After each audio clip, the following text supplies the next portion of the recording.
we're diving deep into the history and design of one of the most formidable Imperial warships, the Gladiator-class Star Destroyer. Fasten your seatbelts and subscribe for more Star Wars insights. Nordy here, and it's time to get started.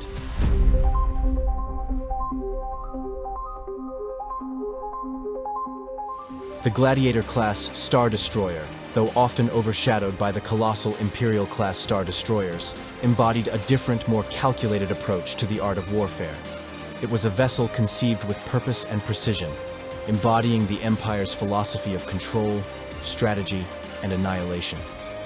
Compact in comparison to the titanic warships that dominated the Imperial fleet, the Gladiator was an embodiment of agility, versatility, and focused destruction. Despite its more modest size, it was an unparalleled tool of control, operating with a combination of speed, precision, and overwhelming firepower that allowed it to excel in the most chaotic and dangerous of galactic engagements. It was not just a weapon of war. It was an instrument of fear and order, a harbinger of the Empire's implacable rule. The Gladiator-class Star Destroyer's primary armament was a series of 12 light dual turbolaser turrets, positioned with meticulous care across the vessel's superstructure. Unlike the massive batteries found on larger Star Destroyers, these turbolasers were designed with an emphasis on precision over sheer power. Each dual-barrel turret fired rapid, alternating bursts of energy that struck a balance between speed and destructive potential. The Gladiator's turbolasers were engineered not to overpower targets with one single devastating blow, but to apply sustained pressure on enemy forces, slowly dismantling their defenses with relentless, calculated fire. These turbolasers excelled in mid-range engagements, where they could outmaneuver larger, slower ships. Against smaller, more agile targets such as enemy corvettes or starfighters, the turbolasers created an unrelenting barrage of energy, overwhelming shields, and forcing the target into positions of disadvantage. For larger vessels, the turbolasers' precision and rapid-fire capabilities would wear down shields over time, allowing the Gladiator to gradually weaken the enemy's defenses until a finishing blow could be delivered, either by the turbolasers themselves or by other systems within the ship's arsenal. The placement of the turbolasers was strategic, ensuring that there were no blind spots in the Gladiator's defenses. Each weapon had a distinct role, providing cover for other turrets, maintaining suppression fire on enemies, or allowing the ship to dominate specific areas of the battlefield. This careful balance allowed the Gladiator to outmaneuver its opponents, ensuring that even if a larger enemy ship attempted to escape or retaliate, it would be met with a continuous barrage of fire. While the turbolasers gave the Gladiator its offensive punch, its 10-point defense medium laser cannon turrets were the unsung heroes of the ship's protection, serving as its shield against the chaotic onslaught of smaller, faster enemies. These point defense lasers created an invisible barrier, a network of rapid-firing pulses that could intercept incoming starfighters, missiles, and any other threats that ventured too close to the ship. The medium laser cannon turrets were capable of extraordinary precision, able to track and neutralize even the most agile starfighters with a single pulse. The sheer speed at which these turrets could respond to threats meant that the Gladiator was not vulnerable to the typical tactics employed by enemy fighters. Where larger ships might be slow to react to incoming missile barrages or starfighters attempting to get into a firing position, the Gladiator's defense systems would ensure that enemy forces never had a moment of respite. The system was a marvel of engineering, with each point defense turret operating in conjunction with the others to create overlapping fields of fire. This meant that even if one turret failed to neutralize a threat, another would automatically pick up the target, ensuring no gaps in the Gladiator's defense.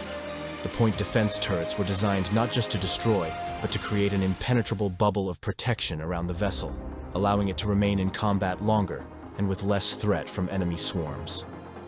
The Gladiator-class Star Destroyer was equipped with 10 warhead launchers capable of deploying either proton torpedoes or assault concussion missiles, each of which served a different tactical purpose. The proton torpedoes were the ship's weapon of surgical precision, capable of bypassing even the most robust shields and delivering devastating blows to enemy systems. These torpedoes were invaluable for targeting critical infrastructure, command centers, or even vital subsystems of larger enemy ships. The advanced guidance systems integrated into each proton torpedo allowed the Gladiator to strike at the heart of an enemy's defense, crippling them with pinpoint accuracy. While the proton torpedoes embodied precision, the assault concussion missiles brought destruction on a far broader scale.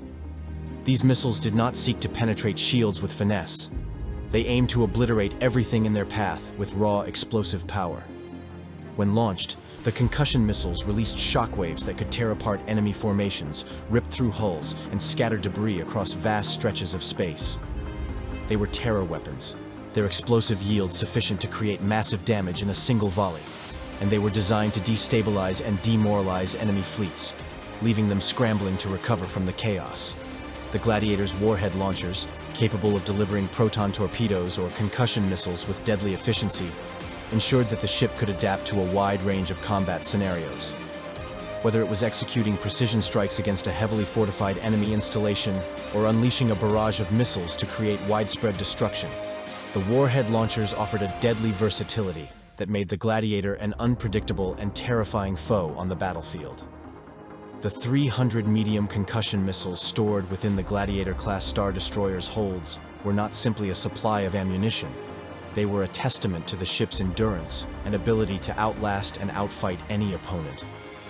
With this vast arsenal, the Gladiator could engage in extended bombardments, saturating enemy fleets with waves upon waves of missiles. These missiles allowed the Gladiator to maintain constant pressure on its enemies, wearing down their defenses over time. Whether used for direct bombardment or to break apart formations, these missiles ensured the Gladiator could remain an unyielding presence on the battlefield. The sheer number of medium concussion missiles at the Gladiator's disposal made it a continuous threat. Even after delivering several barrages, it could keep up the pressure until the enemy's shields failed and their hulls began to buckle. The Gladiator was a ship that did not tire, continuously sending waves of missiles to keep its adversaries on the defensive and forcing them into a position of surrender or destruction. The Gladiator's 8 medium tractor beam projectors were the embodiment of the Empire's obsessive control over the galaxy. These invisible tendrils of power could immobilize enemy ships, preventing them from escaping or maneuvering effectively. The tractor beams allowed the Gladiator to dictate the flow of battle by either isolating vulnerable targets or pulling enemy ships into the kill zone of its turbo lasers and missile launchers. The tractor beams were particularly effective against smaller vessels attempting to flee from the fight. A single well-placed beam could prevent an enemy ship from escaping, dragging it back into the Gladiator's range, where its weapon systems would deliver the final blow. But they were not merely tools of destruction. They were instruments of control, allowing the Gladiator to shape the battlefield to the Empire's advantage. In the hands of a skilled commander, the tractor beams were powerful tools for tactical manipulation, capable of disrupting the flow of an engagement and isolating critical targets for destruction. The Gladiator-class Star Destroyer was more than just a vessel of war. It was a masterwork of Imperial strategy. Every weapon mounted upon its frame was part of a grand design, a symphony of destruction and control that allowed the Gladiator to dominate any battlefield it entered. Its turbo lasers, point defense systems, and warhead launchers all played a part in ensuring its supremacy, while its tractor beams allowed it to control the movement and fate of its enemies. As a vessel of war, the Gladiator did not simply engage in combat, it orchestrated it. It bent the chaos of battle to its will, leaving no room for uncertainty or failure. In the hands of a capable commander, the Gladiator was a force of nature, an embodiment of the Empire's relentless will to impose order upon the galaxy. It was not just a destroyer, it was the hand of the Emperor, extending his reach across the stars and ensuring that the galaxy's fate would always bend toward Imperial control. To face a Gladiator-class Star Destroyer was to face inevitable defeat, a confrontation with a symbol of Imperial might and precision. It was a reminder that the Empire's rule could never be undone, no matter the size of the enemy or the distance across the galaxy. Resistance was not a defiance of fate, it was a futile struggle against the inexorable march of order imposed by the Emperor's hand.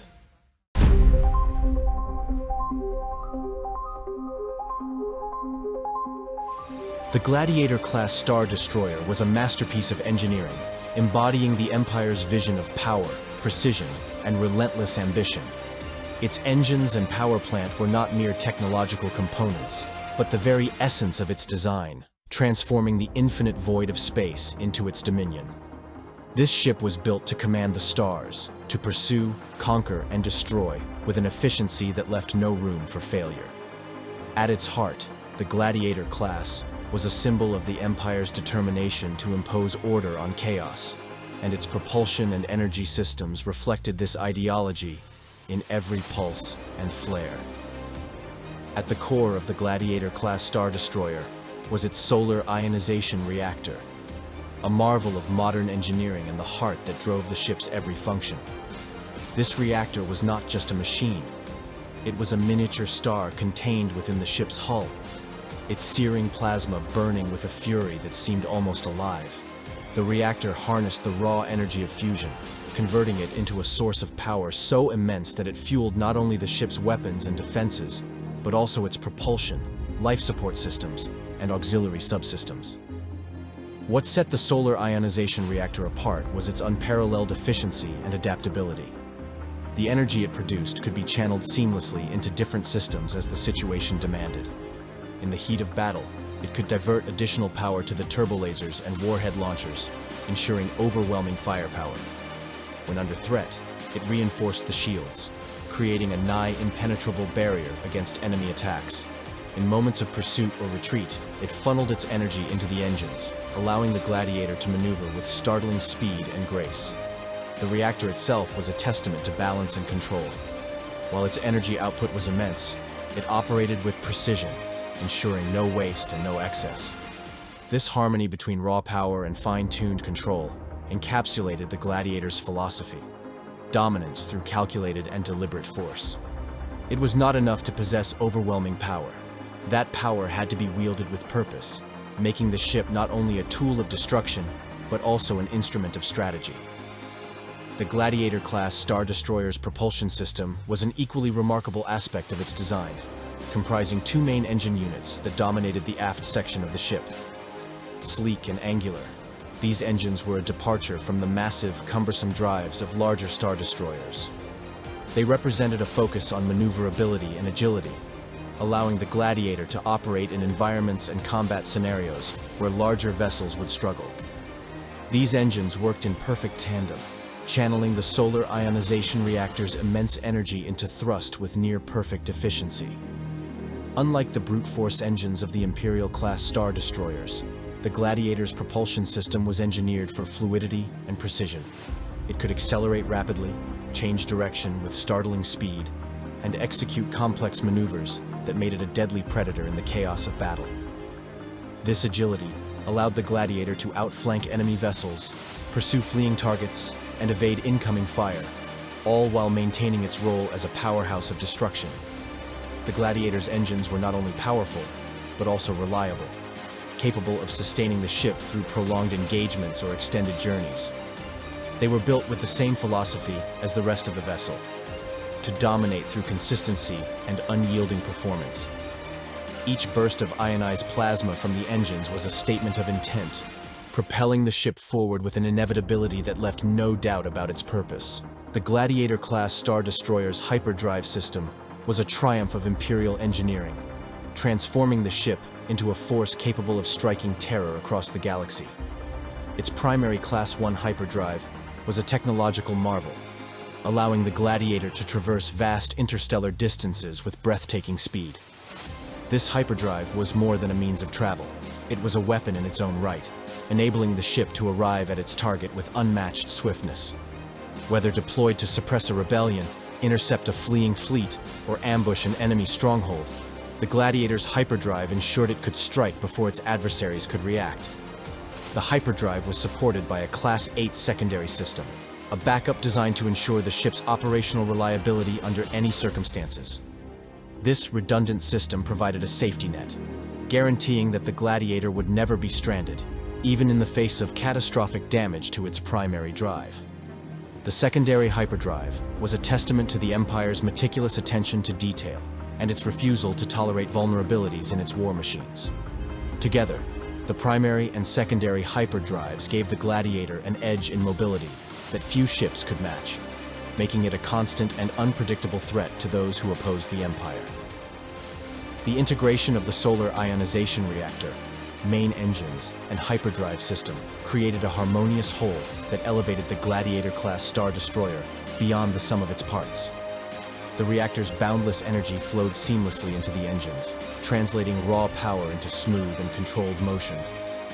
The hyperdrive system extended the ship's reach across the galaxy, ensuring that no target was beyond its grasp. This synergy of systems allowed the Gladiator to operate with a precision and adaptability that made it a master of both pursuit and evasion, capable of dominating battles and disappearing into the void with equal ease. The Gladiator's propulsion and energy systems also highlighted its duality as both a predator and an enforcer. Its engines allowed it to stalk and strike with deadly efficiency, while its hyperdrive ensured it could project the Empire's power to the furthest corners of the galaxy. This balance of speed, power, and reliability made the Gladiator not only a ship of war, but also a symbol of the Empire's reach and its unrelenting pursuit of order. To see the Gladiator-class Star Destroyer in motion was to witness the Empire's mastery over the forces of nature. Its engines burned with the brilliance of a star, its reactor pulsed with the energy of creation itself, and its hyperdrive shattered the boundaries of space and time. This ship did not merely traverse the void, it commanded it, carving paths of light and fire through the darkness. The Gladiator class was more than a tool of destruction. It was the embodiment of the Empire's unyielding resolve to bring order to the galaxy. Its propulsion systems allowed it to strike terror into its enemies, to pursue them to the ends of the galaxy, and to emerge victorious in the most challenging of engagements. It was a force of nature, a predator among the stars, and a testament to the Empire's relentless ambition. To face a gladiator in the vast expanse of space was to confront the inevitability of Imperial dominance, a reminder that the galaxy belonged not to those who sought freedom, but to those who wielded the power to control it.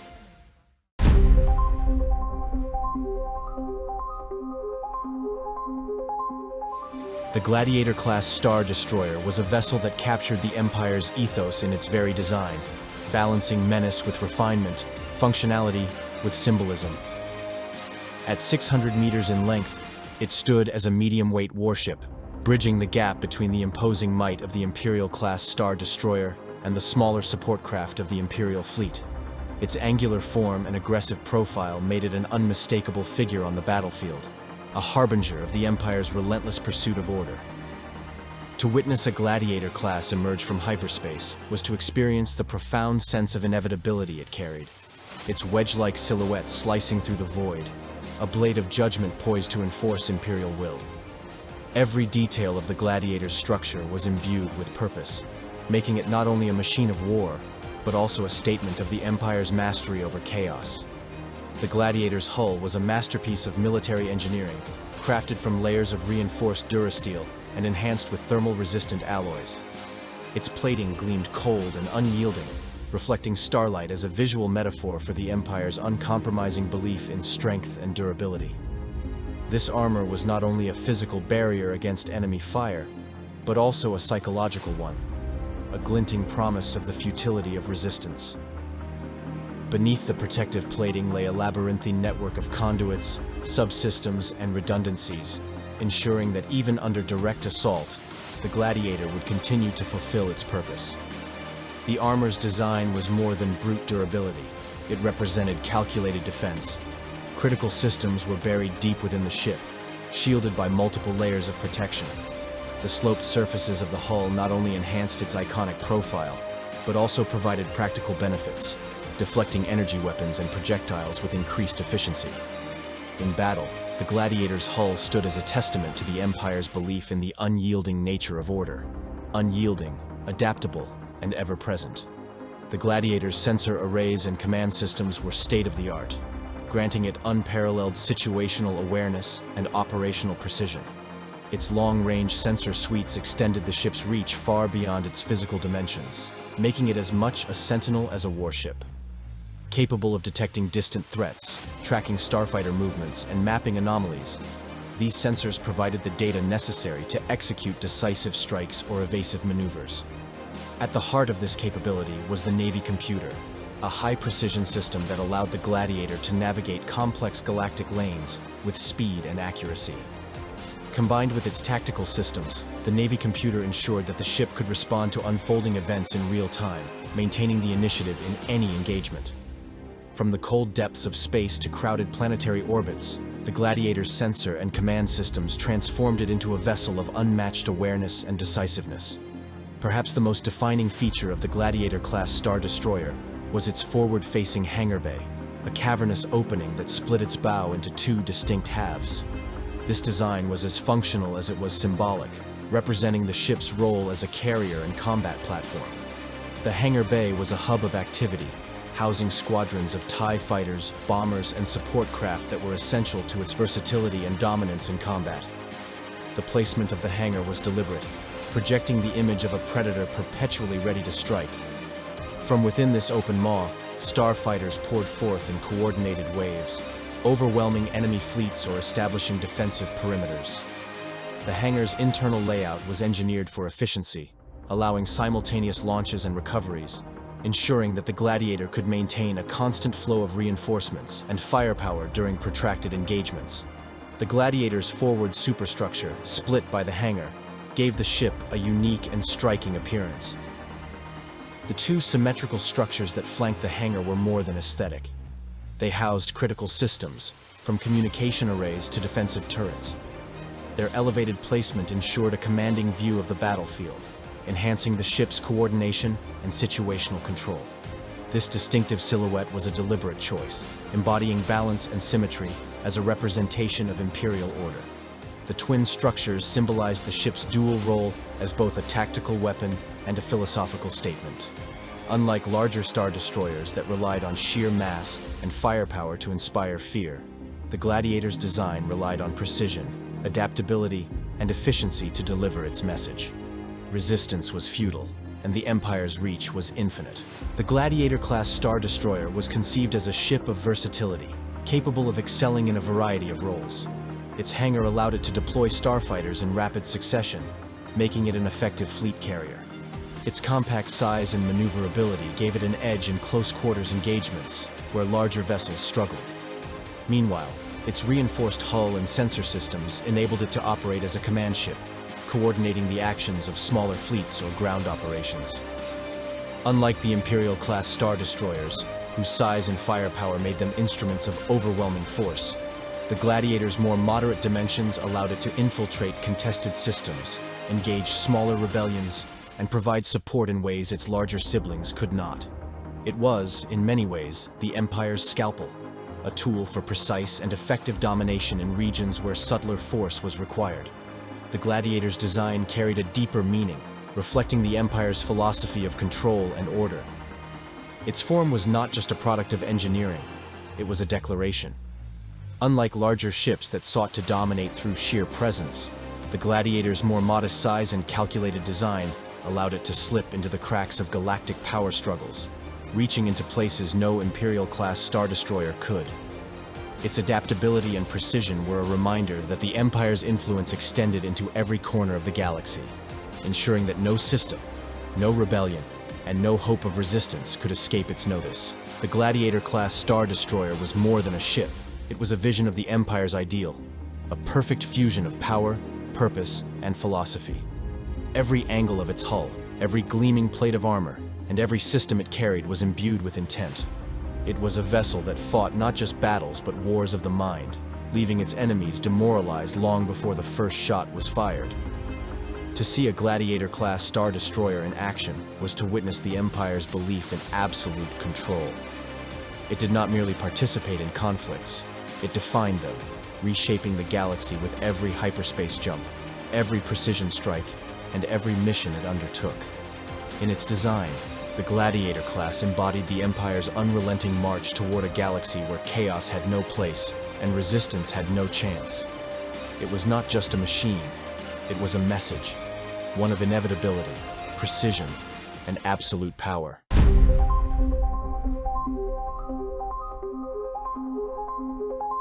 The Gladiator-class Star Destroyer was not simply a colossal machine of war.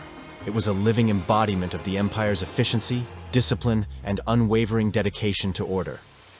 Its crew of 1,255 officers, pilots, and enlisted personnel formed the ship's soul.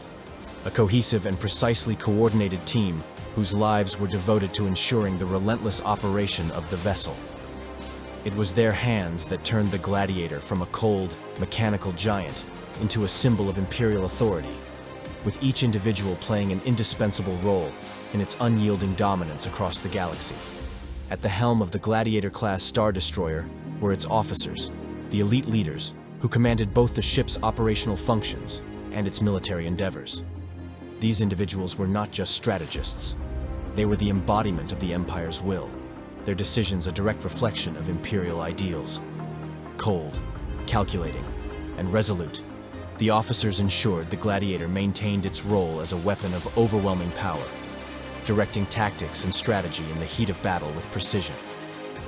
From the command bridge to the war rooms, the officers controlled every facet of the Gladiator's operations, from fleet maneuvers to the deployment of its ground forces. They were the architects of war, shaping every engagement with the calculated intelligence that defined the Imperial hierarchy. Each decision was made with ruthless efficiency, guiding the Star Destroyer through both the chaos of battle and the cold strategy of galactic conquest. The officer's leadership was not just a command, it was a symbol of the Empire's unrelenting desire for order and absolute control. Aboard the Gladiator-class Star Destroyer, the pilots represented the sharpest, most dynamic aspect of the vessel. These elite individuals were the first to engage the enemy, their expertise in piloting the agile TIE fighters the key to establishing air superiority. Pilots aboard the Gladiator were warriors in their own right, trained to the highest standards, with every instinct honed for swift, decisive action. To be a pilot aboard the Gladiator was to embody the very essence of the Empire's ruthless approach to warfare. Each maneuver was executed with deadly precision, each strike aimed at achieving the ultimate victory in the name of Imperial dominance. The pilots operated as a seamless unit, a reflection of the Empire's core belief in collective power, working together to overwhelm enemies and secure total control of the battle space. Their missions ranged from engaging enemy starfighters to providing crucial support for planetary ground operations, and their lightning reflexes ensured that every movement in the heat of combat was executed flawlessly. In the face of danger, these pilots exhibited unwavering bravery, willing to sacrifice their lives for the greater cause. Their hands gripped the controls of the TIE fighters with the knowledge that their actions could shift the tide of battle, and their training ensured that they responded to any threat with unyielding resolve. While the officers and pilots were the public face of the Gladiator's war efforts, the enlisted crew was the quiet but indispensable backbone of the ship. These men and women, from engineers to communications officers, formed the vast majority of the Gladiator's crew, ensuring that the ship's systems functioned with precision and reliability. It was their tireless efforts that allowed the officers to lead and the pilots to fight, each role interwoven into the larger framework of the ship's operations. The enlisted crew moved through the ship's many decks and corridors, keeping the reactors running, the weapons systems fully operational, and the communications channels clear. The engineers worked in the heart of the ship's mechanics, ensuring that the power systems remained efficient, while the technicians kept the weapons and shield systems calibrated to perfection.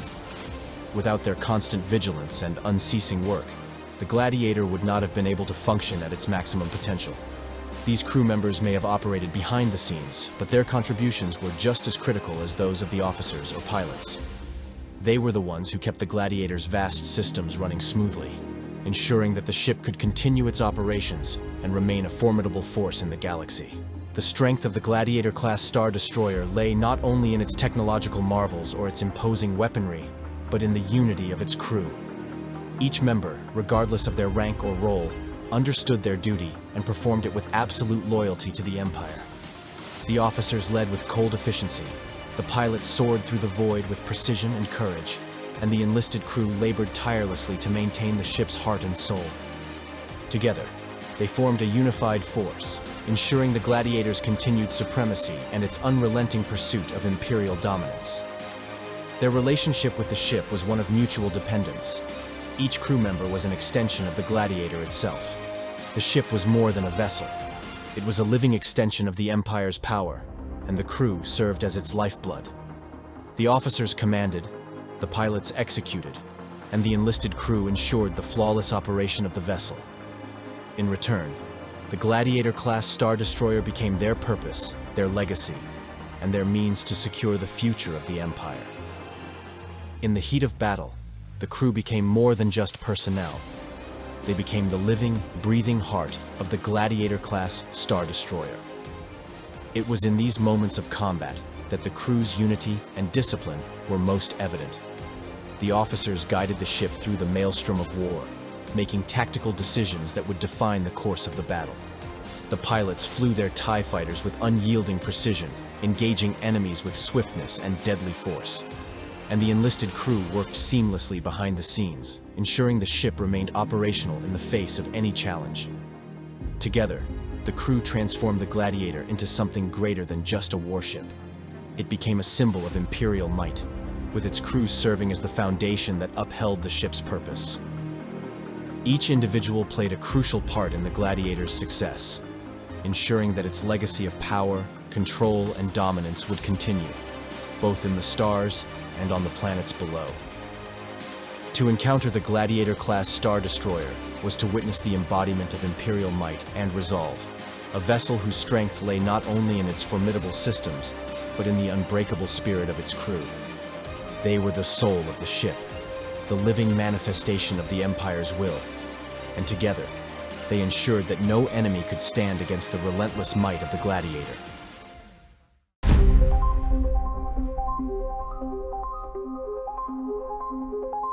The Gladiator-class Star Destroyer was far more than a starship. It was a self-contained fortress of Imperial dominance, designed to project power across the galaxy with ruthless efficiency. Its complement was a finely tuned ensemble of starfighters, ground vehicles, and logistical craft, each selected not only for their combat prowess, but for their ability to execute the Empire's doctrine of control. Together, these assets transformed the Gladiator into a versatile force capable of commanding space, subjugating planets, and responding to any tactical challenge. At the core of the Gladiator's complement were its 2 squadrons of starfighters, comprising 24 craft that brought speed, precision, and ferocity to every engagement. These starfighters were the ship's first line of offense and defense, serving as both shields against enemy threats and spears for devastating counterattacks. The TIE fighters, iconic symbols of Imperial might, dominated these squadrons with their unmatched maneuverability and disciplined formations. Emerging from the Gladiator's imposing forward hangar, these nimble craft swarmed into battle with deadly coordination. They moved not as individuals, but as a singular, relentless force, embodying the Empire's ethos of unity and control. Whether hunting enemy starfighters, escorting shuttles, or harassing capital ships, the TIE squadrons were a manifestation of Imperial strategy, swift, precise, and unyielding. The presence of these starfighters extended beyond their tactical utility. They were a psychological weapon. To see their swarming formation and hear the ominous whine of their engines was to feel the inevitability of Imperial domination. In every battle, they served as a reminder that the Gladiator's reach extended far beyond its physical hull, ensuring that no foe could find refuge in the void. While starfighters claimed supremacy in space, the Gladiator's ground forces were equally formidable, providing the means to dominate planetary surfaces with devastating effectiveness. Central to this effort were its 5 ATST walkers, 2-legged war machines engineered for versatility and fear. These mechanical enforcers were perfectly suited for patrolling urban areas, traversing rugged landscapes, and decimating entrenched opposition with their blaster cannons and grenade launchers. ATSTs were not just tools of destruction, but symbols of Imperial inevitability. Their imposing frames and thudding steps sowed fear long before they opened fire. Deployed via landing craft, these walkers were the vanguard of ground assaults, their presence signaling the Empire's commitment to total control. Whether hunting insurgents in dense forests or securing key objectives in urban theaters, ATSTs were indispensable assets in the Gladiator's arsenal. Accompanying the walkers were stormtroopers, the Empire's most loyal soldiers, whose discipline and resolve turned the Gladiator into a mobile command hub for ground operations. These troops, equipped with advanced weaponry and unwavering loyalty, brought the Empire's iron fist to the galaxy's surface, ready to enforce order wherever they landed. To ensure seamless coordination between space and ground, The Gladiator class was equipped with an array of shuttles and landing craft, the logistical backbone of its operations. These versatile vessels enabled the ship to project power onto planets with precision and efficiency, ferrying troops, vehicles, and supplies to the surface. The Lambda-class shuttles, sleek and iconic, served as multi-role craft capable of transporting personnel or critical supplies to contested zones. Their reinforced hulls and deflector shields ensured safe passage through hostile fire, while their elegant design symbolized imperial sophistication and authority. More rugged and purpose-built were the landing craft, designed for rapid deployment in even the most hazardous conditions. These robust vessels were capable of carrying ATSTs, stormtroopers, and other essential assets directly into combat zones. Their reinforced design and swift deployment capabilities made them critical to the Gladiator's planetary operations, turning it into a force multiplier on any battlefield. The true strength of the Gladiator's complement lay not in individual components, but in the seamless integration of its assets. Its starfighters dominated the skies, ensuring air superiority and protecting the fleet. Its ground forces brought order to chaotic battlefields, subjugating planetary resistance with unrelenting precision. Its shuttles and landing craft bridged the gap between space and surface, enabling the ship to transition effortlessly between theaters of war. This synergy ensured that the Gladiator was not merely a warship, but a complete military force, capable of operating independently or as part of a larger fleet. Every piece of its complement was chosen and deployed with purpose, creating a harmonious balance of offense, defense, and logistical support. The Gladiator's complement was a microcosm of the Empire's overarching philosophy: overwhelming power wielded with meticulous control. It was not about brute force alone, but about adaptability, efficiency, and precision. From the precision strikes of its TIE fighters to the crushing march of its ATSTs, every element worked together to project the Empire's will across the galaxy. To encounter the Gladiator-class Star Destroyer was to face not just a ship, but a complete doctrine of war. A cohesive force capable of adapting to and dominating any situation, whether in the vacuum of space or on the contested surface of a planet. The Gladiator's complement ensured that the Empire's authority was absolute, its reach unchallenged, and its victory inevitable.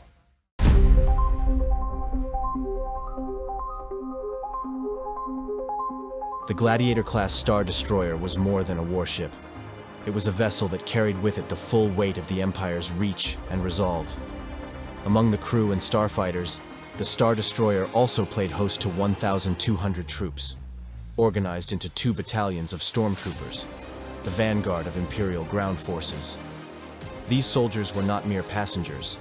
They were the Empire's most elite enforcers, trained to assert control over any planetary surface with ruthless efficiency. Their very presence aboard the Gladiator served as a constant reminder of the Empire's unyielding authority, stretching its reach from the stars down to the surface of every contested world. The stormtroopers, clad in their iconic white armor, were the epitome of Imperial discipline, ready to be deployed at a moment's notice to pacify rebellious worlds, crush resistance, or maintain the Emperor's law. With nearly 600 soldiers in each battalion, they were the true backbone of the Gladiator's ground force capabilities. More than simple foot soldiers, these stormtroopers were meticulously trained to carry out complex operations in hostile environments, capable of executing missions ranging from urban warfare to planetary sieges. These soldiers embodied the Empire's commitment to total control, their discipline honed by years of training, and their loyalty unquestionable. Their white armor symbolized their place as instruments of the Empire's will, stark, precise, and unyielding. Whether they were engaging in firefights on planetary surfaces or suppressing uprisings in the outer systems, the stormtroopers carried out their tasks with a deadly efficiency that left no room for failure. Their presence aboard the Gladiator was not by accident. It was a design meant to ensure that the Star Destroyer could assert dominance, not just in the void of space, but on the surface of any world it encountered. When the Gladiator descended into a planet's atmosphere, it was not just a ship. It was the manifestation of the Empire's iron hand, ready to bring order to any region that dared defy the Emperor's rule. While the stormtroopers were the sharp edge of the Gladiator's ground forces, they were not alone in their mission. The passenger compartment also housed a variety of specialized personnel, each chosen to ensure the smooth functioning of ground operations. Among these were communications experts, medics, engineers, and tactical support teams, each playing a vital role in ensuring that the stormtroopers could operate at maximum efficiency. These personnel were the logistical backbone of the Gladiator's operations, providing the necessary support to maintain troop readiness and operational success. The engineers ensured that vehicles and weaponry were in peak condition, while medics were on hand to tend to the wounded. The communications teams maintained contact between the Gladiator and the forces it deployed, ensuring seamless coordination between ground operations and the command structure aboard the Star Destroyer. This combination of elite soldiers and specialized support personnel transformed the Gladiator into a mobile command center, capable of conducting sustained operations with precision. No matter where the Gladiator went, it was always prepared to maintain order and execute its directives with ruthless efficiency. The stormtroopers aboard the Gladiator-class Star Destroyer were not just soldiers. They were symbols of the Empire's might. Each battalion, with its highly trained and meticulously organized structure, embodied the Empire's philosophy of total control and unquestionable loyalty. Their presence was not just to fight. They were a reminder that the Empire's power extended to every corner of the galaxy, and no system, no matter how remote or rebellious, was beyond its reach. The sight of stormtroopers marching across a planet's surface, with the imposing shadow of the Gladiator looming overhead, was enough to instill fear and awe in equal measure. The overwhelming force of their presence, combined with the Star Destroyer's own might, made it clear that any defiance of the Empire would be met with swift, unforgiving retaliation. For the troops aboard the Gladiator, their mission was clear: to carry out the Emperor's will without hesitation or mercy. They were instruments of Imperial power, each one trained to execute any order, from suppressing civilian unrest to raiding enemy installations. Their white armor, their unwavering loyalty, and their cold efficiency were all part of the machine that ensured the Empire's dominance would never waver. The Gladiator-class Star Destroyer was not simply a vessel of war. It was a symbol of Imperial power and control. With its battalions of stormtroopers, support personnel, and vast fleet of starfighters, the Gladiator was a self-contained unit capable of maintaining control over both space and planetary surfaces. The presence of these troops aboard the ship ensured that wherever the Gladiator went, the Empire's might would follow, and no corner of the galaxy would remain free from its watchful eyes. For the stormtroopers aboard, it was more than just a duty. It was their purpose to bring order to the galaxy. And for the Gladiator-class Star Destroyer, these troops were the final, undeniable declaration that the Empire's will would reign supreme.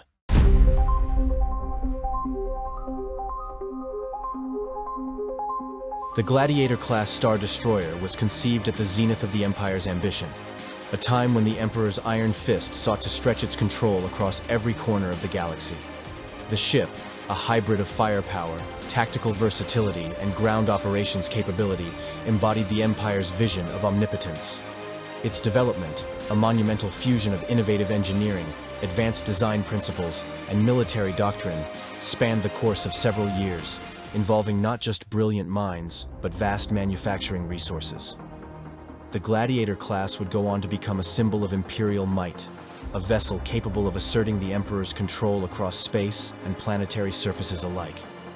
The Gladiator class was not born from a singular necessity, but rather the convergence of multiple factors in Imperial strategy.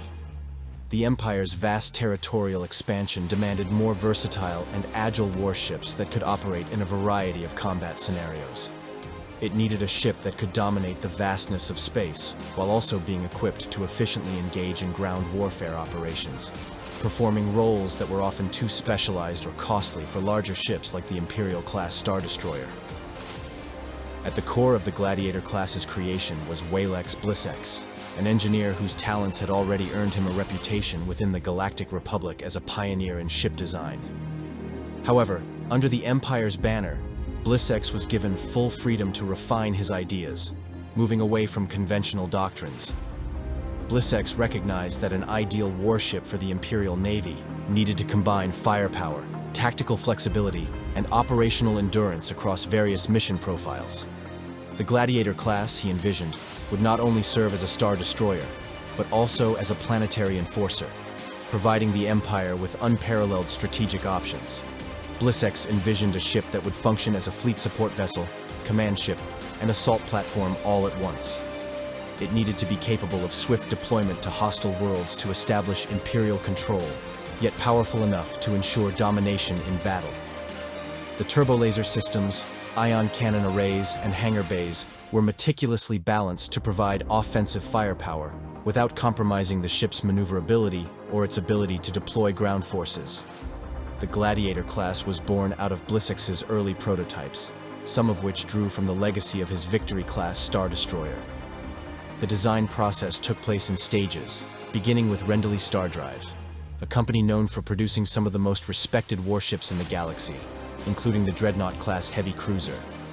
Renly's early sketches of the Gladiator class captured the core principles of military effectiveness that Blissex sought to implement. At this early stage, the Gladiator class reflected a balance between offensive firepower, defensive shielding, and aerodynamic efficiency. The ship's framework focused on maximizing the ship's speed, which was necessary for quick deployment to battlefronts, yet large enough to accommodate a significant arsenal of weaponry and ground assault capabilities. The broadside turbo lasers, a staple of many Imperial warships, were complemented by ion cannon arrays, designed to disable enemy shields and ships at close range, rendering them vulnerable to follow-up attacks. TIE fighter hangars were placed at the rear, ensuring that they could rapidly deploy from the Gladiator's core, serving as a mobile airfield for Imperial starfighters. But the most ambitious aspect of the Gladiator's design was its ground force deployment capabilities. Unlike its predecessors, the Gladiator class featured massive bays capable of housing stormtrooper battalions, AT-AT walkers, and other specialized ground vehicles. The design incorporated easily accessible drop zones and docking areas for rapid deployment of ground forces upon arrival at a hostile planet. This was not just a ship, it was a mobile fortress capable of exerting Imperial control across all phases of war, both in space and on the surface of worlds. Despite the early successes of Renly Star Drive's initial design, the project required refinement to meet the growing needs of the Imperial Navy. The Empire's expansion into newer sectors meant more demands for new classes of ships that could adapt to fast-changing battle conditions. As such, Kuat Drive Yards, one of the most prominent starship manufacturers in the galaxy, was called upon to finalize the design and mass-produce the Gladiator class. Kuat Drive Yards had long been the leader in the production of some of the Empire's most iconic ships, including the Imperial-class Star Destroyer and Venator-class warships. But this was an entirely different project. The Gladiator class needed to be flexible, modular, and, above all, capable of being manufactured in large quantities to meet the Empire's demands. Under Kuat's supervision, the ship underwent extensive revisions. The original design of the Gladiator Y-class was refined to improve aerodynamics and combat efficiency. Kuat focused on upgrading the ship's propulsion systems, ensuring that the Gladiator could travel quickly from system to system while maintaining shield integrity and long-range firepower.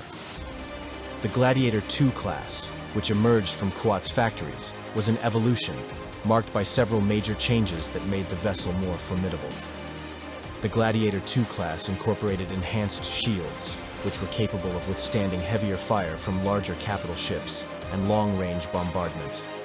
Reinforced hull plating was added to withstand direct hits, while the ion cannons and turbo lasers were redesigned for even more precise targeting at greater distances, allowing the Gladiator to strike enemy ships before they could get close enough to retaliate. Additionally, the ship's command and control systems were upgraded to allow for faster tactical decisions, and the bridge complex was fitted with the latest Imperial communication systems, allowing for seamless coordination between the Gladiator class and other ships in the fleet, as well as ground forces. The internal layout was optimized for maximum efficiency, ensuring that personnel, from crew members to commanders, could operate the ship with a high degree of coordination and speed in the heat of battle. The manufacturing of the Gladiator-class Star Destroyer was a massive industrial undertaking, with Kuat Drive Yards deploying its immense resources to produce the ships at an unprecedented scale. The production lines of Kuat's vast facilities were streamlined for maximum output, capable of constructing thousands of starships each year. The Gladiator class, while more intricate and specialized than some of Kuat's other products, was produced at a pace that ensured it could be deployed wherever it was needed. Roughly 34 million credits per ship, the Gladiator class was a cost-effective solution for the Empire's military needs.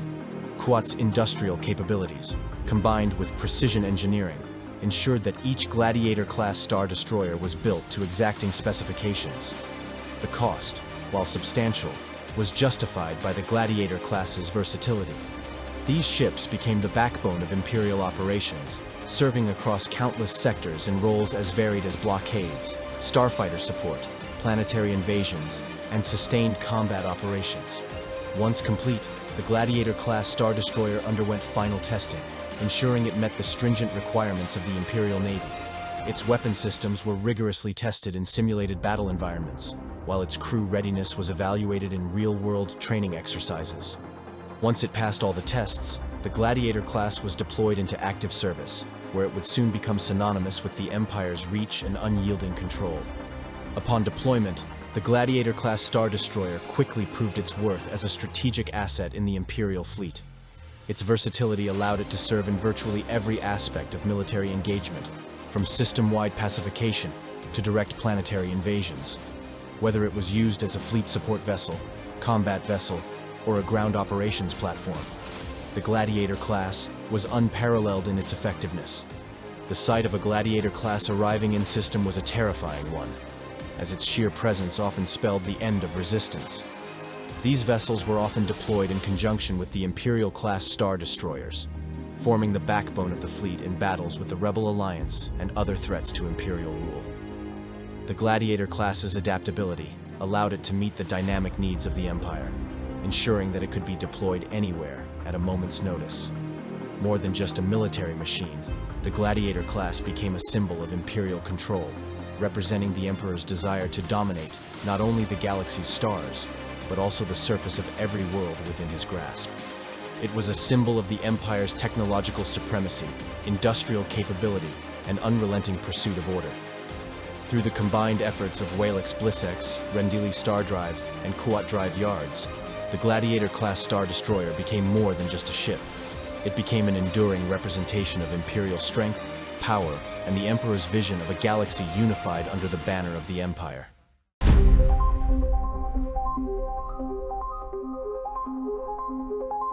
During the height of the Galactic Civil War, the Gladiator-1-class Star Destroyer, Blood Ambition, stood as a beacon of Imperial might and precision under the experienced command of Captain Ralchio Nervi. This formidable warship was the centerpiece of a highly specialized Imperial naval task force, known for its speed, overwhelming firepower, and brutal efficiency. The task force was not merely a collection of ships, but a well-coordinated unit designed to strike fast, hard, and with devastating precision. At its core, the Blood Ambition worked in perfect unison with a fleet of highly skilled and battle-hardened support vessels, including 2 Raider I-class corvettes, the Sargantuan and the Warhawk, both of which had earned a fearsome reputation for their swarming tactics and deadly precision. The Raider-class corvettes, nimble and aggressive, flanked the Gladiator class with unmatched tactical cohesion. These ships, with their heavily armed turbolaser and concussion missile systems, were designed to provide rapid, pinpoint strikes against enemy forces, often overwhelming smaller rebel vessels or supporting the larger warship in battle. Their swarming tactics allowed them to operate in tandem with the Gladiator-class Star Destroyer, taking on multiple smaller targets while the Blood Ambition engaged larger, more formidable foes. In addition to these ships of war, the task force was bolstered by a powerful invasion force commanded by Lieutenant Colonel Erla Hovland, an officer known for his meticulous planning and quick execution. Leading 2 battalions of stormtroopers, Hovland's forces were ready to descend upon any hostile planet at a moment's notice. These battle-hardened soldiers, numbering over 1,000 in total, were specifically trained for the most demanding planetary engagements, equipped with the best ground vehicles, heavy weaponry, and specialized equipment. Their primary role was to deploy swiftly onto the surface of planets, neutralizing any rebel forces and enforcing the Emperor's will with extreme efficiency. Supporting the stormtroopers in their ground assaults were several TIE fighter squadrons, which provided air superiority and strategic support. The TIE fighters, known for their speed and maneuverability, were instrumental in establishing the task force's dominance in space and ensuring that enemy starfighters were quickly neutralized before the ground assault began. Their ability to screen the task force's movements and provide close air support during planetary invasions ensured that the Gladiator-class Star Destroyer and its accompanying vessels could operate without interference from rebel air forces.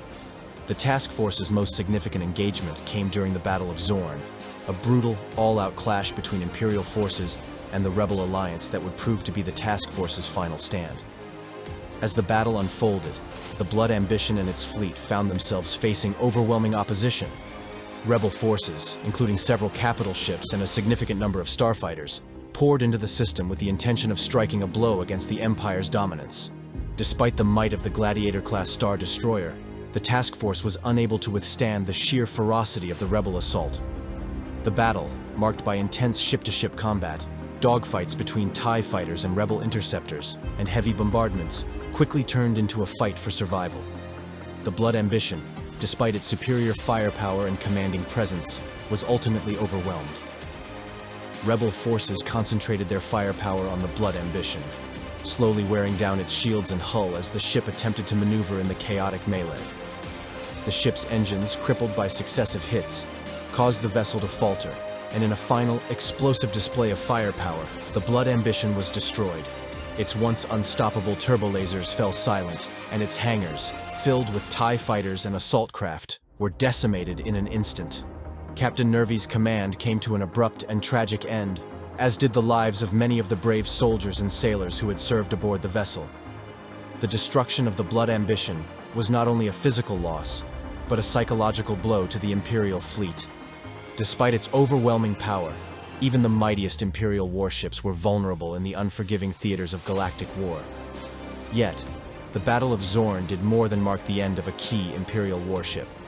It became a testament to the sacrifice and tenacity that defined the Empire's efforts during the Galactic Civil War. The loss of the Blood Ambition would serve as a stark reminder of the costs of war, highlighting the fleeting nature of even the most powerful Imperial vessels in the face of the Rebel Alliance's resolve. The battle became a symbol not only of the Empire's devastating losses, but also of the relentless nature of the galactic conflict, where no victory was ever guaranteed, and the balance of power could shift in an instant. Though the task force's final stand ended in defeat, the courage and resolve shown by Captain Nervy, Lieutenant Colonel Hovland, and their forces would live on in Imperial lore, a reminder that the Empire's strength was built on the sacrifices of those who fought in its name. The Battle of Zorn and the destruction of the Blood Ambition would be remembered not just for the loss of a ship, but for the indomitable spirit that fueled the Empire's campaign across the galaxy until the last embers of war burned out. In 2 BBY, one of the Gladiator-class Star Destroyers was dispatched to Camino, specifically tasked with guarding the highly classified and strategic Tamira City cloning facility. Camino, a remote and storm-swept oceanic world on the fringe of the galaxy, was home to the Empire's crucial cloning operations, an endeavor essential to the production of the Empire's stormtrooper legions. The facility itself was a sprawling complex nestled on the storm-battered cliffs of Tamira City, with massive oceanic platforms designed to house the cloning vats and laboratories required to cultivate and sustain the endless production of genetically enhanced soldiers. It was a vital part of the Imperial war machine, supplying the troops needed to maintain order in the galaxy and fight the growing Rebel Alliance. The Gladiator-class Star Destroyer deployed to the Camino system was not just a standard warship. Its turbolaser batteries, ion cannons, missile launchers, and complement of TIE fighters gave it unparalleled firepower and made it a formidable deterrent against any would-be attackers. This particular vessel, a Gladiator-1 class, was stationed in high orbit over Tamira City, serving as a floating fortress above the critical facility. Its crew of over 1,000 officers, engineers, and gunners worked tirelessly to ensure that both the Star Destroyer and the cloning facility below were well defended from potential threats. The Gladiator-class Star Destroyer was a versatile ship, designed not only for ship-to-ship combat, but also to support ground operations with its TIE fighter complement, capable of rapid deployment to combat any planetary resistance. Given the strategic importance of the Tamira City cloning facility, this Star Destroyer acted as the first line of defense, a formidable threat in space and a tool for maintaining Imperial control. However, As the Rebel Alliance grew in strength and began to target the Empire's most critical assets, Camino, with its cloned forces crucial to the Empire's military structure, became a prime target for the Rebels. The Rebel fleet, while still far from matching the power of the Imperial Navy, had become increasingly adept at hit-and-run tactics and guerrilla warfare. They had learned to strike swiftly, using their knowledge of Imperial weaknesses to target the most vulnerable systems. The Rebel attack on Camino was not merely a raid, but a meticulously planned and coordinated assault, meant to disrupt the Empire's cloning operations and strike a symbolic blow against Imperial control. The attack was launched with a diverse fleet of Nebulon B frigates, Mon Calamari star cruisers, and a host of Rebel starfighters and bombers. They took advantage of Camino's remote location, using the cover of its dense storm clouds and turbulent atmosphere to approach unnoticed, exploiting the Gladiator-class's limited sensor range and inability to easily navigate through such treacherous conditions. The initial skirmish occurred when the Rebel fleet launched a surprise bombing raid, sending a wave of X-Wing and Y-Wing fighters toward the Gladiator-class Star Destroyer. The TIE fighters stationed aboard the ship scrambled to intercept the attackers, but the Rebel pilots, well-trained and heavily coordinated, outmaneuvered the Imperial craft with precision, targeting key components of the Star Destroyer's shields and communication systems. The Gladiator class responded with its own barrage of turbo-laser fire, lighting up the stormy skies above Tamira City. But it was quickly clear that the ship's limited capacity for close-range battle, particularly in the confined space of the atmosphere, would not suffice against the Rebels' adaptability. As the battle raged in space, the Rebels deployed their bombers in waves, targeting the Star Destroyer's vulnerable systems. Their tactics focused on disabling the Gladiator-class Star Destroyer's engines and communication relays to prevent it from coordinating effectively with other Imperial forces. Several bombers succeeded in breaching the Star Destroyer's shields, delivering devastating hits to the engine compartments and sensor arrays, rendering the Gladiator class partially crippled. The Star Destroyer's formidable weapons remained intact, but the ship's maneuverability was compromised, making it an easier target for the Rebels. Meanwhile, the Rebel fleet pressed its advantage by launching simultaneous attacks on the Tamira City cloning facility itself. Although the Gladiator-class Star Destroyer attempted to deploy its TIE fighters to suppress the Rebel ground assault, the cloning facility was quickly overwhelmed by Rebel special forces, infiltrating the facility with the goal of sabotaging the cloning vats and research data.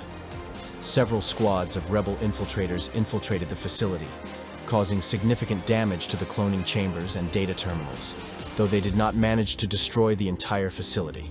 With Camino's atmosphere swirling in chaos, the battle reached a critical turning point when the Gladiator-class Star Destroyer, heavily damaged and unable to defend itself effectively, found itself surrounded by multiple Rebel capital ships. A well-coordinated strike from the Rebel bombers finally breached the Star Destroyer's hull, triggering a catastrophic series of explosions in the aft sections. Gladiator-class Star Destroyers, despite their imposing size and impressive weaponry, were not invulnerable, and this battle served as a testament to the Empire's vulnerability, even in the face of overwhelming force. By the time the Rebel fleet withdrew, the Gladiator-class Star Destroyer was left a charred hulk in the atmosphere of Camino, its crew lost or captured in the chaos. The Tamira City cloning facility was heavily damaged, but not completely destroyed. And though the Empire managed to retain control of the facility for a time, the Rebel victory at Camino was symbolic, marking a significant setback in the Empire's ability to maintain its cloning operations. This engagement represented not just a victory for the Rebel Alliance, but also an example of the Empire's overconfidence and reliance on its heavy warships to maintain control. While the Gladiator-class Star Destroyer had been designed to project Imperial power, this battle demonstrated the limitations of even the mightiest of the Empire's ships when faced with a determined and tactical foe. Camino, for the first time in years, had been shown to be vulnerable to attack, and the Empire would never again underestimate the ingenuity of the Rebel forces. The Demolisher, a Gladiator-class Star Destroyer, was originally commissioned as one of the Empire's most potent warships, a paragon of Imperial engineering and military might. Its sheer presence in space was a declaration of the Empire's dominance. With a powerful array of turbo lasers, ion cannon, and a suite of TIE fighter squadrons for support, the Demolisher was a vessel designed to impose the Emperor's will across the galaxy with precision and overwhelming firepower. Its commander, Admiral Terranald Screed, was an expert tactician whose strategic genius had earned him recognition within the Imperial fleet. His command of the Demolisher was seen as a symbol of his reputation, as he utilized the vessel to carry out several high-profile missions, enforcing Imperial control across the galaxy's outer rim territories. The Demolisher was designed not only for fleet engagements, but also for rapid response to threats, able to function both as a frontline warship and a more agile strike force when needed. It had a distinctive appearance among Gladiator-class Star Destroyers. Its long, angular hull housing advanced weapon systems and an extensive hangar for TIE fighters and other small craft, including TIE bombers and TIE interceptors. The ship's complement was structured for swift deployment, with highly trained crew members ready to engage enemies with precision. Its firepower could lay waste to entire rebel fleets, while its maneuverability allowed it to perform surgical strikes on enemy installations. In BBY-15, however, the Demolisher's journey would take a dramatic turn. The ship was stationed at an Imperial repair dock for routine maintenance and upgrades, undergoing minor repairs after a recent engagement with rebel forces. It was here, within the confines of the Imperial dockyards, that Gear Kibo Rencha, a notorious pirate leader with a reputation for cunning, resourcefulness, and ruthlessness, saw an opportunity for plunder. Rencha, long a thorn in the Empire's side, had managed to acquire a small fleet of modified light ships and starfighters. But his true ambition was always to get his hands on a capital ship, one that could turn the tides in his favor and elevate his status among the criminal underworld. The Demolisher, a sleek and heavily armed vessel, was the prize he had been waiting for. Rencha, ever the opportunist, masterminded a complex plan to infiltrate the heavily guarded repair dock. Utilizing his network of informants within the Empire, he learned of the Demolisher's repair schedule and the temporary vulnerability of the ship.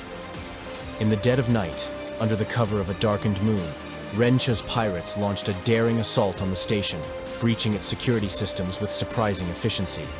They infiltrated the dockyards with a mixture of stealth and overwhelming firepower, neutralizing the guards before making their way directly to the Demolisher. Their plan was bold: to seize control of the ship, disable its communications, and escape before the Empire could mount a significant response. Rencha's forces, consisting of a mix of pirate mercenaries, smuggler crews, and seasoned saboteurs, overran the station's security personnel with brutal efficiency. While they lacked the formal training of Imperial soldiers, the pirates made up for it with their resourcefulness, utilizing EMP pulses and hacking devices to disable key ship systems, ensuring that the Demolisher's crew had little chance of mounting a successful defense. The pirates seized the command bridge and navigational systems, taking control of the vessel within mere hours. With the ship under their command, Rencha intended to use the Demolisher to raid the planet Tammuz-An, a world rich in minerals and valuable resources, for the wealth it could bring. Once in control of the Demolisher, Rencha and his pirates began their preparations for a high-stakes heist. The pirates quickly configured the ship for a long-range operation, reprogramming the Demolisher's navigational systems to set a course for Tammuzan. The crew of pirates, while skilled in various forms of piracy, were far from the seasoned Imperial soldiers accustomed to the discipline of Imperial warships. The transition from Imperial command to pirate rule marked a significant shift in the ship's operation, with Rencha's crew modifying key aspects of the ship to suit their looting needs. They cleared out the hangar bays of Imperial TIE fighters and replaced them with modified starfighters that could be deployed for planetary assault or to harass planetary defenses. In the meantime, Rencha sent word to his associates in the underworld, preparing to sell the plundered riches of Tammuz-An. Tammuz-An was a fertile and heavily mined world, a perfect target for the pirate leader. The planet was rich in precious metals and other resources vital to the Empire's war machine. Rencha, undeterred by the risks of attacking an Imperial world, hoped to extract the planet's wealth before the Empire could mobilize a proper defense. His plan was to disable the planetary defense systems and deploy his piratical forces with overwhelming speed, taking what he could carry and escaping before Imperial reinforcements could arrive. However, Rencha underestimated the swiftness of the Imperial response. As soon as the Demolisher's absence was noticed, a response fleet was dispatched from the Imperial Sector Fleet, including several Imperial-class Star Destroyers and a squadron of TIE fighters. The Demolisher, while a powerful vessel in its own right, was still an asset of the Empire, and the loss of such an important ship would not be tolerated. the Imperial response was swift, though Renshaw had already begun his descent into the atmosphere of Tammuz-An. The Battle of Tammuz-An began with a violent space skirmish between Renshaw's pirates and the approaching Imperial forces. Admiral Screed, informed of the situation, personally oversaw the mission to recover the stolen Demolisher, with the goal of preventing further damage to Imperial interests. The Demolisher, under Renshaw's command, launched a series of turbo-laser barrages against the planet's surface and planetary defenses. The pirates deployed several of their modified TIE fighters to harass the planetary garrisons and intimidate the local population. But despite their initial success, Renshaw and his crew were not prepared for the relentless efficiency of the Imperial fleet. Within hours, the Demolisher was surrounded by a full Imperial task force, including TIE fighters, Star Destroyers, and frigates, all intent on reclaiming the ship. Despite the Demolisher's firepower, the pirates were no match for the highly organized Imperial forces. A series of boardings were launched, and after a series of intense clashes aboard the Demolisher, the Imperial Navy regained control of the ship. Renshaw's forces were routed, and the Demolisher was successfully disabled, though the pirates' brief control of the vessel had left its mark. The Demolisher, now heavily damaged, was towed back to the nearest Imperial shipyards for repairs. Though Renshaw and his crew were captured, they managed to evade execution through diplomatic negotiations with Imperial authorities, but the Demolisher was left scarred by its brief and tumultuous time in the hands of criminals. For Admiral Screed, the return of the Demolisher was a bitter reminder of the vulnerabilities of even the most powerful Imperial ships. In the turbulent years following the Battle of Endor, as the Galactic Empire fractured under the weight of its catastrophic defeat, the Gladiator-class Star Destroyer emerged as a pivotal asset in a galaxy descending into chaos. Once a cornerstone of the Empire's naval superiority, designed to enforce the Emperor's will across the Outer Rim, these versatile warships found themselves at the center of desperate battles, opportunistic power struggles, and unexpected alliances. Amid the post-Endor period, defined by shifting loyalties, the rise of warlordism, and the relentless expansion of the New Republic, the Gladiator class became both a lifeline for Imperial remnants and a prize for those seeking to capitalize on the Empire's fall. As the Galactic Empire disintegrated, warlords rose from the ashes, seizing fragments of Imperial territory to forge their own personal fiefdoms. Without the logistical juggernaut of a unified empire to sustain its more massive ships, such as the Imperial-class Star Destroyers, warlords turned to the more practical Gladiator class as the backbone of their forces. Compact, deadly, and efficient, the Gladiator class was the ideal warship for a post-Endor galaxy where resources were scarce, and every fleet needed to be highly mobile. Leaders such as Moff Deltran, Admiral Harsk, and Warlord Zinj utilized Gladiators as command ships for small but aggressive flotillas. Their medium turbo lasers, proton torpedo launchers, and versatile fighter bays allowed them to punch far above their weight, excelling in hit-and-run operations, planetary raids, and the suppression of rebellious systems. One such example was Harsk's Iron Vengeance Squadron, a fleet comprised of 3 Gladiator-class Star Destroyers. Without the overwhelming firepower of the full Imperial Navy, Harsk adopted guerrilla-style tactics, ambushing New Republic convoys, looting Outer Rim supply depots, and maintaining control over a handful of systems through sheer intimidation. The Gladiators, agile and deadly, proved perfect for these operations. They could arrive suddenly, unleash devastating bombardments with their turbo lasers and proton torpedoes, deploy squadrons of TIE fighters, and withdraw before the New Republic could mount an effective response. For other warlords, the Gladiator class became symbols of their dwindling power. Moff Deltran, who controlled the fragmented Dorsis sector, relied heavily on his flagship, the Resolute Strike, a Gladiator-class Star Destroyer modified to carry additional ground forces for rapid planetary assaults. With his sector plagued by rebellious systems emboldened by the Empire's collapse, Deltran used the Resolute Strike as both a symbol of terror and a tool of coercion. Planets were offered a grim choice: compliance or bombardment. While warlords fractured the Empire into competing factions, other commanders clung desperately to the vision of a restored and unified empire. For these loyalist remnants, still operating under the banner of the Imperial Council or their own vision of imperial resurgence, the Gladiator-class Star Destroyer played a critical role in holding the line against the advancing New Republic Navy. The battles of Ord Falara and Gargan showcased the Gladiator class's adaptability in defensive operations. At Ord Falara, an Imperial Loyalist fleet under Admiral Lysander Torvix used a pair of Gladiator-class Star Destroyers, the Iron Tide and the Pinnacle Spear, to delay the New Republic's advance. While outnumbered and outgunned, the Gladiators deployed waves of TIE bombers to harass the New Republic fleet and targeted supply ships with precision proton torpedo strikes. Their ability to operate independently while coordinating fighter wings made them invaluable in delaying actions that bought time for Torvix's flagship, an Imperial II-class Star Destroyer, to escape.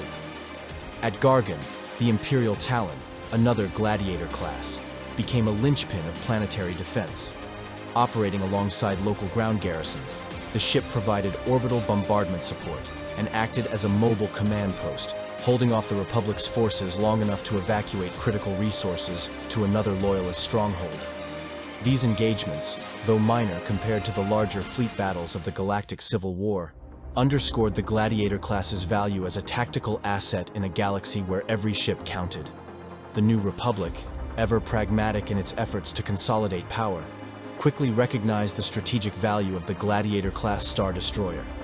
Unlike their larger counterparts, Gladiators were easier to capture, maintain, and integrate into the growing Republic fleet. Though they bore the stigma of Imperial oppression, their smaller size and flexibility made them ideal for the Republic's needs, particularly in the resource-scarce Outer Rim territories, where pockets of Imperial resistance persisted. Captured Gladiators were swiftly retooled for New Republic operations. Their hangar bays, once home to TIE fighters, were modified to launch squadrons of X-Wings, Y-Wings, and other New Republic starfighters. These ships were repurposed for system patrols, fast response missions, and defensive operations in liberated sectors. The Liberator's Flame, formerly the Retribution's Hand, became a key vessel in the Ariadu Sector Defense Fleet, where it coordinated relief efforts to war-torn planets while fending off raids from Imperial warlords. One of the most iconic examples of this reclamation was the Battle of Montrose. A damaged Gladiator-class Star Destroyer, once belonging to the infamous warlord Kael Oven, was captured by a New Republic task force led by Commodore Gina Voss. Renamed the Hope's Vanguard, the ship was repaired and became a command vessel in the Outer Rim Liberation Campaign. Under Commodore Voss's leadership, the Hope's Vanguard spearheaded multiple operations, including the liberation of Galera 4, where its combination of starfighter support and pinpoint bombardment broke a months-long Imperial siege. The Gladiator-class Star Destroyer came to represent the shifting tides of the post-Endor galaxy. For the Imperial remnants, it symbolized adaptability and survival. Where once it served as an instrument of overwhelming power, it now became a lifeline for warlords clinging to scraps of territory and commanders fighting to restore the Empire. For the New Republic, the Gladiator class carried a different symbolism. Ships that had once been used to enforce the Emperor's tyranny were now tools of freedom and liberation. Reclaimed Gladiators not only provided firepower, but also acted as beacons of hope, delivering relief supplies, evacuating refugees, and coordinating planetary defenses against Imperial holdouts. The irony of turning these instruments of oppression into tools of salvation was not lost on New Republic commanders or citizens alike. By the time the galaxy moved beyond the chaotic post-Endor era and into the era of emerging powers, the Gladiator-class Star Destroyer had forged a unique and enduring legacy.